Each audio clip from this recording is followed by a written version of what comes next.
Hi, ನಮಸ್ಕಾರ. ಇವತ್ತು ಬಂದು ನವರಾತ್ರಿ ಹಬ್ಬದ 5ನೇ ದಿನ. ನಿಮಗೆಲ್ಲರಿಗೂ 5ನೇ ದಿನದ ಹಾರ್ದಿಕ ಶುಭಾಶಯಗಳು.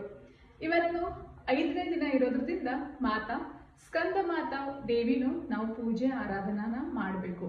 ಸ್ಕಂದ ಮಾತಾ ದೇವಿ ಬಂದು ಕಾರ್ತಿಕನ ತಾಯಿ ಅಂತನ ಹೇಳ್ತೀವಿ. ಇವತ್ತು ಸ್ಕಂದ ಮಾತಾ ದೇವಿ ಪೂಜೆ ಆರಾಧನೆ ಅದ್ರ ಜೊತೆ ಶುಕ್ರವಾರ ಕೂಡ.